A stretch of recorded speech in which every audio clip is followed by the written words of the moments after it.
Hello again, Izanagi here. So I just wanted to do a follow-up video on how I feel about the Fate collaboration with Honkai Star Rail event.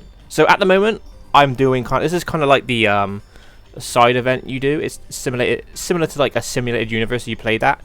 You pretty much pick different passives and you go for like a specific build.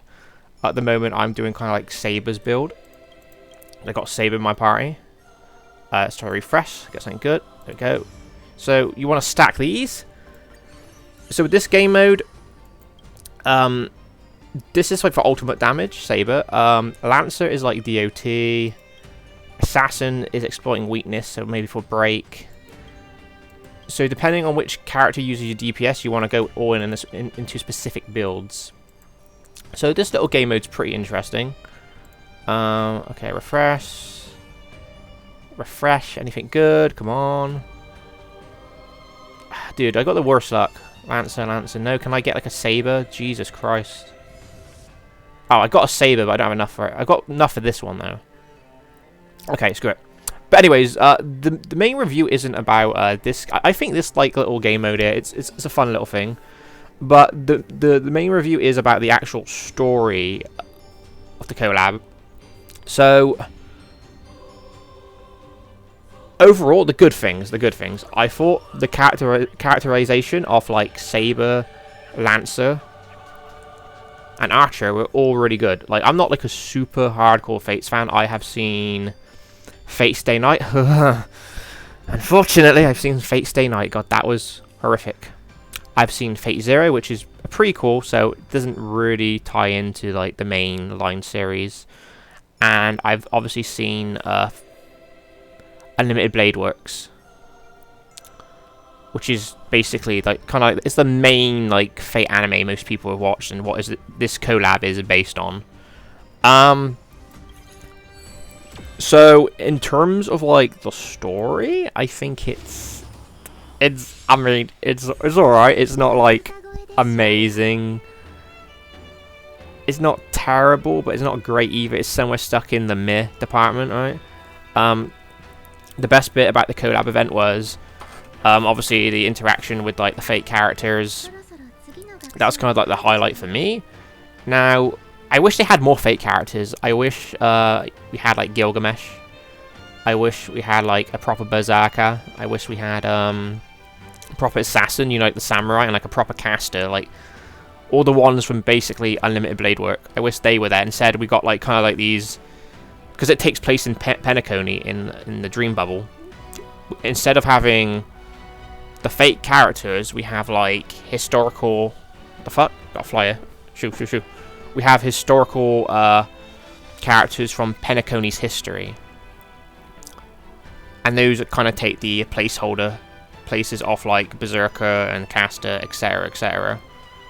Which I guess like if you're really deep into like the Penacony lore, I guess is like a positive for you if you're really into that. But like for like a Fate event, especially a collab event, I'd rather have more Fates and less Star Rail, right? Because they can always do like a patch where they dive more into like the Penacony lore. I felt like it was kind of like a wasted opportunity. The actual story patch itself, I think it took me 3-4 hours to beat. The story is, I feel like if you're a Fates fan and you want to jump into Star Rail, I don't think this is a very good selling point because the story is not that great. I don't think it's enough really to entice people to play in the long run if they're not already fans of Star Rail, because that's the whole purpose of the collab, right? It's like to bring Fate fans, it's to draw their attention to the game and get them into playing Star Rail. But I just don't feel like the purpose, it does that purpose at all. It was just very meh. And so let me explain. Like, this collab was announced like a year ago. And you know, obviously Hoyoverse is a very small indie developer. It's not like they make hundreds of millions with every character banner, right? So they've got a very small budget and they only had a year in advance. And the thing that annoys me is like there's some reused assets, but it's like, okay, this takes place in Herta Space Station, so we reuse Herta Space Station. Okay. Then you have a situation where a big portion of the middle part of this collab is basically one of the, not to give too many spoilers, but one of the servants uses a phantasm. I think that's the correct word.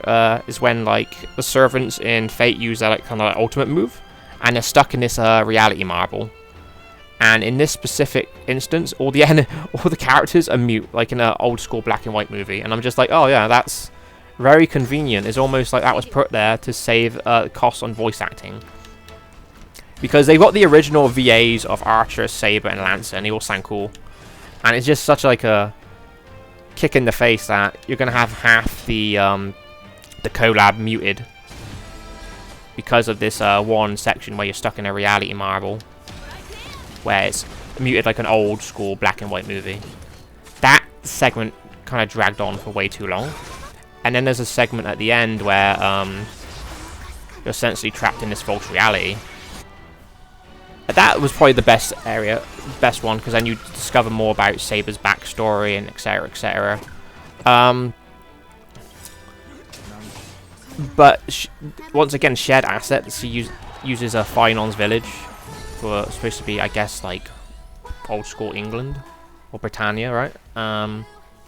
Just a lot of even the final boss is a reused asset of the swarm bug. I'm just like, bro, like Hoyoverse, come on. How much money do you make from this game and you're just reusing assets? It's just so lazy. You couldn't even come up with like a unique boss for like the final climactic fight of the crossover. It's like so like.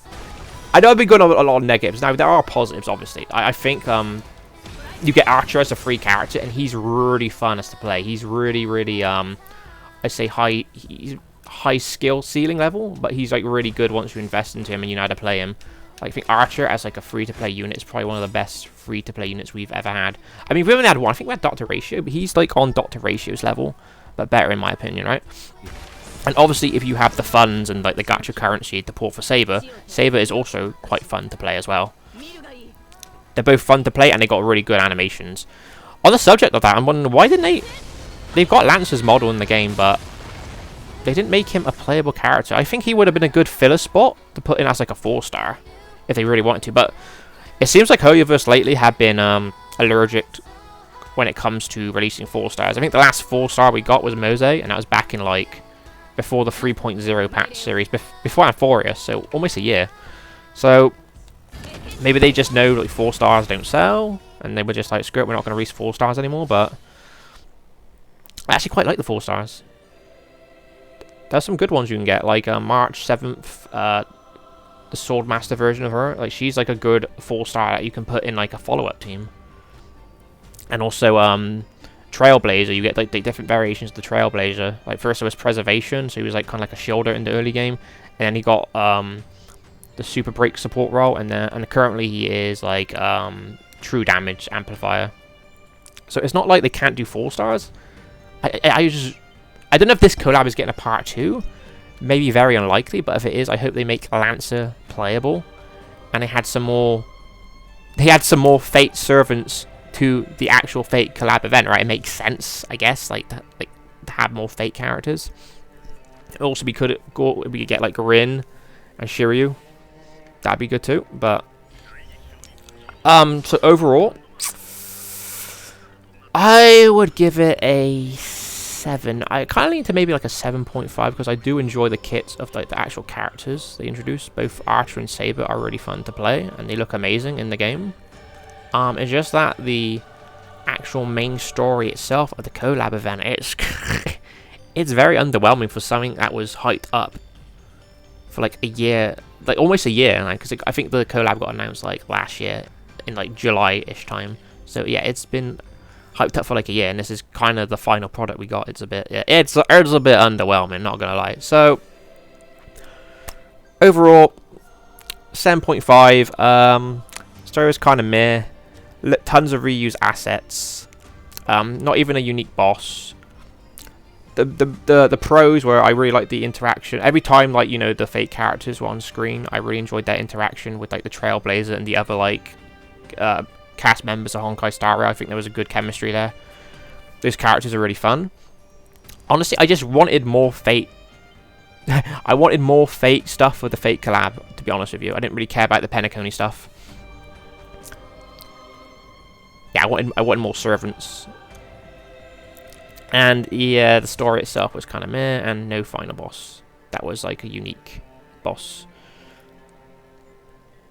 But I love Saber and Archer. I love the gameplay. Okay, I'm repeating myself now, aren't I? Okay, but basically that's it. 7.5. Hopefully if they do a collab in the future, Hoyoverse can, I don't know, put their hand in their pocket and find some loose change, you know, I guess. That would be good, but overall, that's my thoughts and feelings on the collab. Not amazing, not terrible, just painfully meh. And that's all, folks. Bye-bye.